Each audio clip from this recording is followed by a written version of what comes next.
Da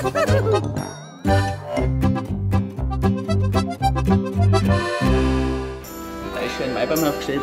Obrot ein. 4 Bierbittchen. Für mich auch. Was? Vielleicht auch ein Durst.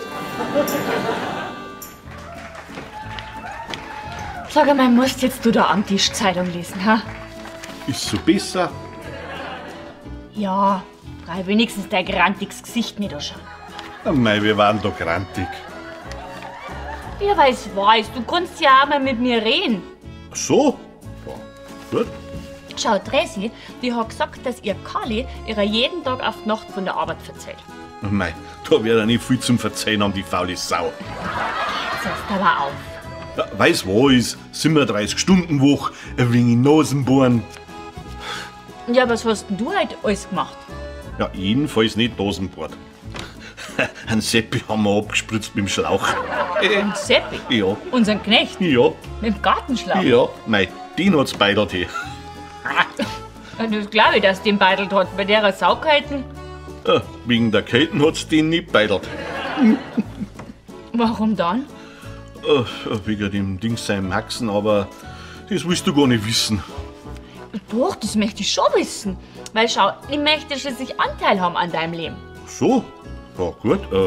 Also der Morli, der alte Stier, der hat hinten an seinem Haxen so einen Mordsdrum Eis gehabt. Und das wollte der Seppi mit seinem Messer aufstehen. Und wie er da mit der Spitze so reingefahren ist, hat schon gleich so einen Flatscher gemacht und der ganze Ort da ist rausgespritzt. Voll auf den Seppi. Der hat ausgeschaut, ey. Ich hätte zeigen müssen, als ob er ins Krümschmalz reingefallen war. Also was das? Ja,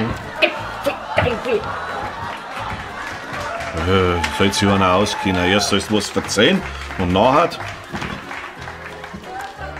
Weiber. Wahnsinnsidee mit dem Anzug, Hansi. Von wegen, da stehen die Weiber drauf. Nicht eine ist hergegangen, einen ganzen Abend nicht. Aber echt, scheiß Idee. Und ich Trottel kaufe mir extra noch ein neues Hemd. Ausgeschmissenes Gold. Ich weiß auch nicht. Irgendwas haben wir schon noch verkehrt gemacht. Ja, was ist denn da los? Ist der Strom ausgefallen? Ha? Sehr witzig. Du hast doch gesagt, ich soll mir was gegen meine Wampen tun. Ja, aber dann sauf halt einmal nicht mehr so viel. Wenn's deine Wampen mit dem Radl wegbringen möchtest, ja, dann musst du schon bis nach Südafrika drehen. Aber auf dem Dreiradl. Mach dich du nur lustig. Ich mache mich doch nie lustig über die. Aber Radl fahren immer 2 Pfurt, gell? Um 12 ist Essen fertig. Sehr witzig.